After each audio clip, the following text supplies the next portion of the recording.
चाहे अन्य हमारे चाहे कुबेर हो जो लेके पहुंच गया एनकाउंटर में बुलडोजर, ऐसे अलग अलग थाना दर्शन में अगर गिना लो तो एक ही शब्द है मजा आ गया यहाँ पे, क्योंकि काम तो आदमी करता है लेकिन काम में मजा आना भी जरूरी है। इतने मुठभेड़ हुए, इतनी घटनाएं बरकरार हुई, बीच में चुनाव के जस्ट बाद इतने चैलेंजेस मिल गए, कहीं अपहरण हो रहा है, ये हो रहा है, मार के गिरा के उनमें कार्रवाई किया गया अच्छे से। तो हम लोग चाहे शहर का मामला हो, एक बच्ची के साथ में गैंग रेप का घटना हुई थी, सीओ को बरकरार करके करना है, मेहनत करना है, पूरी टीम उसमें लग गई। ऐसी कई घटनाएं ऐसी हम गिनाते हैं जिसमें कि टीम वर्क का एग्जांपल हमें मिलता है। और हरदम इस चीज को याद रखें कि टीम वर्क के साथ हमें काम करना है। टीम वर्क में तो आप सुनोगे यार, मतलब गिरफ्तारी नहीं हो रही है, ये सिंपल सा आप ये समझिए कि जब ऊपर से दोस्त मिलेगा तो नीचे दोस्त पास हो गए, दोस्त को आगे आपने पास करना, तुमने अपना तुम कौन सा अपने सर पे रहते हो, तुम भी 4 को नीचे पास करते होगे, तो मैं जान रहा हूँ। तो बहुत अच्छा तरीका होता है कि बहुत अच्छा तरीका है पुलिसिंग में, बहुत अच्छा तरीका है कि जब आपको दोस्त मिले, जब आपको सुनने को मिले तो तुरंत अपने दिल में बंद रखिए, तुरंत आगे पास करिए, सब लोग अलर्ट ना हो जाए। अच्छी बात है, सीओ ने इंस्पेक्टर हमारे कोतवाली को पास किया, कोतवाली इंस्पेक्टर ने कुबेर को पास किया, चौकी इंचार्ज को, सबको जब मिल गया दोस्त तो सब एक साथ हो गए कि भैया आपको दिक्कत हो रही है, सब लोगों उसमें 2-4 सिपाही भी लगे और ऐसा लगे कि सीधा मुठभेड़ में गिरा के 4 अपराधियों को पकड़ लिया। क्योंकि यार जब तक आप कन्वे नहीं करोगे क्या दिक्कत हो रही है, क्योंकि अमूमन आपको हर दिन ऐसे केसेस नहीं आते हैं कि जब आपको चैलेंजेस मिलते हैं। कल ही रात की बात है, ट्रांसफर आने के बाद में रात में 112 पे सूचना आ गई कि बच्ची के साथ में कोई घटना हो गई है, तो वो मुझे बताया उमरी का, मैंने उमरी को फोन लगाया, फिर तरफ से बात हुई, फिर मुझे लगा कि यार ये सीओ को मैंने उठाया, सो रहे मैंने उठाया कि रात पहुंचो, कि 2 इंस्पेक्टर लगे, 1 सीओ लगे और वो घटना रात में खुलासा हो गया, गिरफ्तारी हो गई, काम खत्म हो गया। उसमें बाकी जब विवेचना में थोड़ा अपना होता रहेगा। ये जब टीम वर्क की बात है, और अगर हम ये सोचे कि यार सीओ साहब सो रहे हैं, यार पता नहीं क्या बुरा ना माने, काहे के लिए बुरा माने भाई, उनके लिए दिक्कत हो जाएगी अगर सुबह अगर बात बढ़ जाती तो सीओ साहब में खतरा हो जाता। तो पुलिसिंग में देखिए आप लोग कह रहे हो 15 महीने का कार्यकाल है, और जो एडिशनल एसपी साहब ने बताया कि पिछले 30 साल में सबसे ज्यादा कार्यकाल ये हो गया। 1992 में टीपी शर्मा साहब थे, उन्हीं के करीब 2 साल का कार्यकाल था, तो 30 साल के अंतराल में इतना अगर लंबा कार्यकाल है तो उसके पीछे कारण है, और कारण यही है कि हम ये जरूर समझे कि कौन सी चीज इंपॉर्टेंट है, कब हमें तुरंत एक्ट करना है, और कौन सी चीज में आप थोड़ा सा आराम से भी काम कर लेंगे तो चलेगा। हाल की घटना मदनलाल से काफी 3-4 घटनाएं खटाखट हुई, लेकिन मुझे खुशी है कि आप सरवाइव कर गए। वो इसीलिए सरवाइव कर गए कि तुरंत आपने उस घटने की नाजुकता को समझा और आपने एक्शन लिया। और हर दिन घटनाएं नहीं घटी होती है, बात के चलिए जो घटना है उस पर आपने उस समय एक्शन अगर ले लिया है सही टाइम पे, आपका रिजल्ट आ गया, उसके बाद नहीं हो। बीच में कई थाने से डिस्टर्ब हुई, या तो डिस्टर्ब हुआ, कभी मर्डर हो रहा है, कभी लूट हो रहा है, अब शांत रहो। ये सर्कल चलता है पुलिसिंग का, हरदम याद रखिए एक सर्कल चलता है। कभी कभी उमरी में घटनाएं होने लगी, लेकिन अब शांत है, उसमें लग के आप काम कर लीजिए।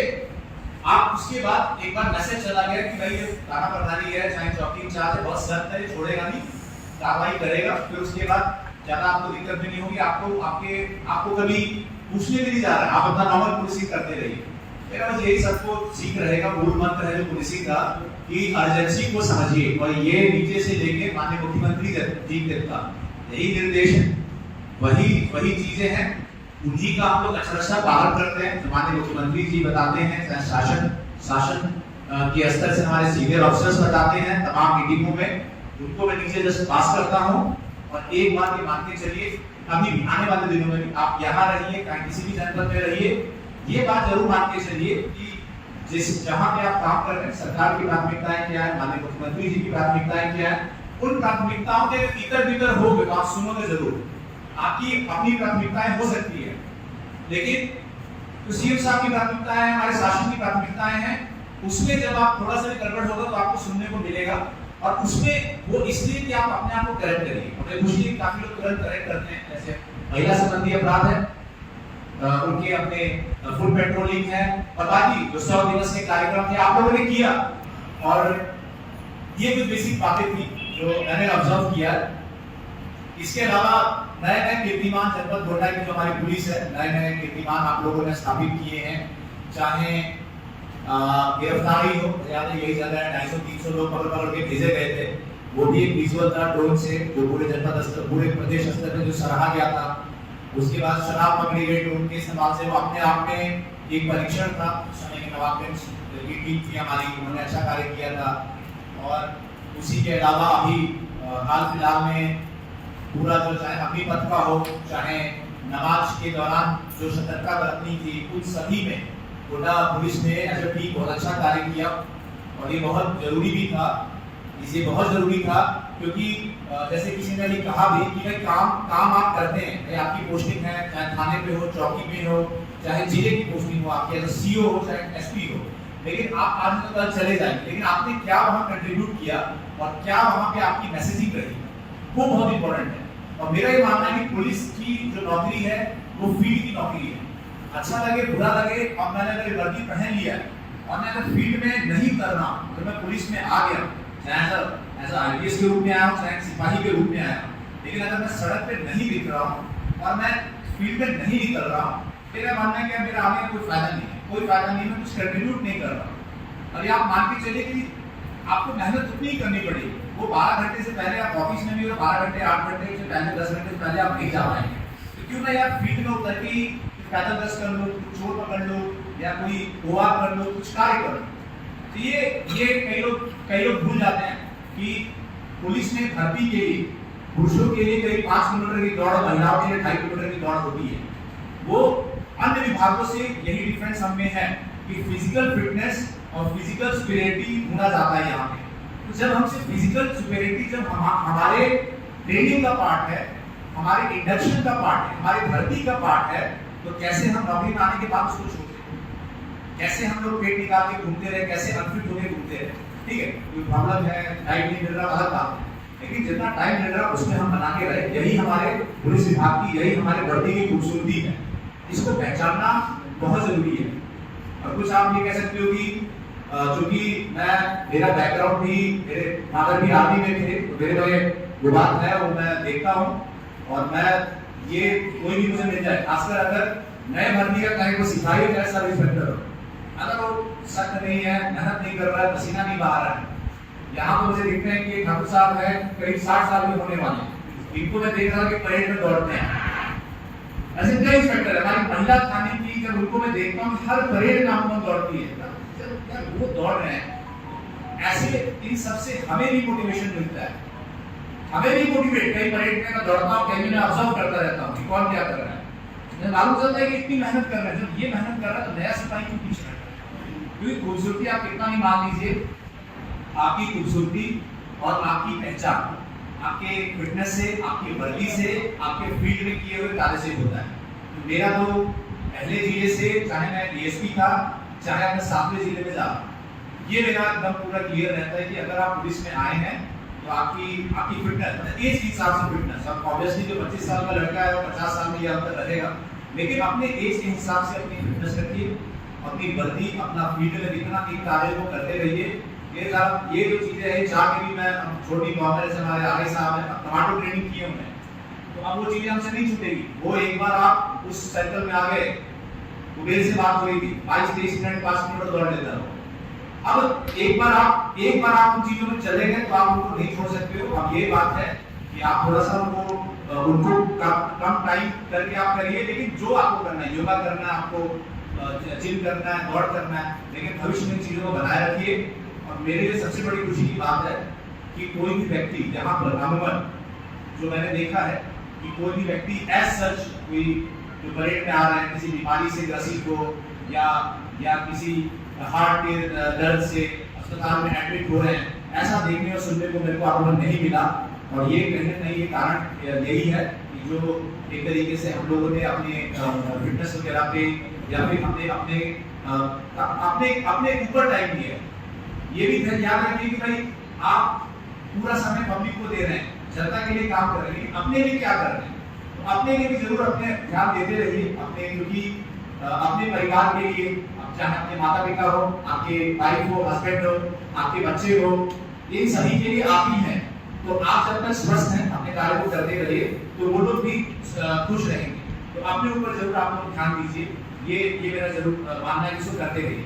लेकिन इस शक्ति के साथ में मेरा एक दूसरा भी मैं फिलॉसफी फॉलो करता हूँ। हर आदमी की पॉलिसी अलग अलग होती है, सोच अलग अलग होती है, लेकिन मेरी ये फिलॉसफी है, उसी को मैं फॉलो करता हूँ और उसी के कहीं न कहीं उसी का मेरी फिलॉसफी जो मैं फॉलो करता हूँ सीएम साहब के जो पॉइंट्स हैं उनको रखते हुए उसी लाइन पर जो काम करते हैं, उसी का नतीजा है कि भाई ये 7वें जिले में लगातार मैं जा रहा हूँ। कहीं ना कहीं ये चीज जरूर मैं फॉलो करता हूँ, कोशिश भी करता हूँ कि जो कमजोर तबका है, कमजोर के लिए हरदम खड़े रहो। जो भी आपको थोड़ा सा भी लगे कि चाहे बच्चे हो, बूढ़े हो, महिलाएं हो, चाहे रिलीजन आधार पे, कास्ट आधार पे, आपको किसी आधार पे भी कोई भी व्यक्ति अगर आपको कमजोर लग रहा है कि दुर्बल लग रहा है, किसी आधार पे, हर क्षेत्र में अलग अलग लोग दुर्बल स्थिति में हो सकते हैं। इसका किसी से भी जाति धर्म से नहीं कोई लेना देना नहीं। कोई भी व्यक्ति कभी भी सबल दुर्बल हो सकता है। कोई निरीह प्राणी आपके लिए लग रहा है तो आप उसके लिए जरूर खड़े होइए। और ये मेरा हरदम से मेरा ये स्टैंड है और यही स्टैंड मैं जरूर अपनाने की कोशिश करता हूँ, चाहे जन सुनवाई हो, चाहे जो भी हो। कर्टसी जरूर एक्सटेंड करिए। कर्टसी का मतलब है एक गिलास पानी और चेयर, उसको जरूर आप ऑफर करिए। ठीक है, मैं मुझे बहुत सख्ती करनी है, मुझे मोटिवेट भी करनी है, मुझे लाठी भी चलानी है, परेड में भी हम दौड़ रहे हैं, लेकिन जैसे ही हम जन सुनवाई पहुंचेंगे उस सभी के लिए, वो सभी मेरे लिए इस तरीके के प्राणी हैं जिनके लिए नहीं हूँ उस समय के लिए, चाहे खाना घर से बैठा अपनी चेयर पे, ये जरूर आप मान लीजिए कि आप ही हम आज उस समय के लिए, आपसे बड़ा उस समय कोई नहीं है। अगर आपने उसकी मदद कर दी, उसके लिए आप समर्पित हो गए, तो जरूर कुछ ना कुछ रिलीफ आप जरूर प्रोवाइड करेंगे। 100% रिलीफ हो सकता है आप ना दे पाए, हो सकता है कहीं उसमें कानूनी प्रक्रिया हो, लेकिन आप सोचिए कि एक आदमी वर्दी में और एक आदमी को सीट दे दिया, पानी दे दिया, अच्छे से उसकी बात सुन ली, ये चीज हमारे सीएम साहब हर मीटिंग में समझाते थे। तो ये मैं तो जरूर फॉलो करता हूँ, इसको मैं जरूर फॉलो करता हूँ। कई लोगों ने देखा भी होगा, उसको सीखा भी है और मुझे खुशी किसी भी खाने से इसकी शिकायत मुझे नहीं आई। सबकी यही मिली कि नहीं सर, हम जाते हैं तो वो बैठाते हैं, पूछते हैं कहीं कमी है, उसको डांटा मैंने जरूर देना, ये मत करिए, क्योंकि आपने एकदम उसके लिए खड़ा रहना है, उसको पावर मत दिखाइए। वो आपके लिए आया, पावर जो है अपराधियों पे दिखाइए, लेकिन उसके साथ जरूर खड़ा रहिए। यहाँ हमारे अंडर ट्रेनिंग सीओस भी हैं, उनके लिए भी बहुत इंपॉर्टेंट है कि इन चीजों को करिए। एक बात और है, जैसे शिल्पा ने ज्वाइन किया था हमारी सीओ अंडर ट्रेनिंग, तो उनका ऑब्जर्वेशन था कि ऐसा महिला में क्या कर पाओगे यहाँ पे, काफी रही अभी कई दिनों से जन सुनवाई कर रही है, तो महिलाओं के लिए जो मैंने यहाँ पे देखा, तो मैं तो पहले यही काम कर रहा है कि भाई जो पुरुष करेंगे वो महिला भी करेगी। अगर लेट के मोर्चा पुरुष ले तो महिला भी देगी, तो और आगे अगर बढ़ना तो वही बढ़ेगी। क्योंकि मेरा मानना क्या, जब कभी अगर मैं परेड में ही अगर मैं भेदभाव कर दूं कि नहीं महिला ये नहीं मोर्चा देगी, नहीं बंदूक चलाएगी, नहीं दौड़ेगी, तो जब मैं एज एसपी ही भेदभाव कर दे रहा हूँ पुरुष और महिला में, तो आगे वो हिम्मत टूट ही जाएगी। अब दूसरी एक फ्राइडे को पूरी दौड़ लगाई पूरी अपनी महिलाओं की टीम के साथ में, तो ये जरूरी है कि हम अपने जो प्रिविलेजेस हैं, मतलब हमारी जो सोच है, उस सोच को अगर हम पॉजिटिविटी अपने फोर्स में नहीं देंगे। अब ढीला मैंने छोड़ दिया, भाई मैं खुद ही एज एसपी परेड ढीला छोड़ दूंगा, कोई भी आ रहा है जा रहा है, इंस्पेक्टर और ढीला छोड़ेगा, सब इंस्पेक्टर और ढीला छोड़ेगा, सिपाही तक जाते जाते सब बेकार हो जाएंगे। क्यों बेकार होते हैं? You have to lead by example. आपको लीडर बनाया गया ना, और लीडर बनाया गया एमपीए की 1 साल की ट्रेनिंग के बाद में, जिसमें कि 40-40 किलोमीटर की हम लोग की मैराथन और रूट मार्च होते थे। अब ये मुरादाबाद में भी 20 साल ट्रेनिंग हुई है, इंस्पेक्टर्स की, सब इंस्पेक्टर्स की 20 साल ट्रेनिंग होती है, सिपाहियों की ट्रेनिंग मैंने यहाँ खुद कराई है। भाई जब एज आईपीएस, एज पुलिस अधीक्षक मैं ही ढीला ढाला दूर से घूमूंगा, तो सिपाही क्या करेगा? ये सब काम मैं नहीं करता हूँ। और मेरा जो फिक्स है वो मेरा एकदम है कि वर्दी को एकदम आप जियो, एक लाइफ है, ये पुलिस की एक जीवन है, इसको जीना चाहिए।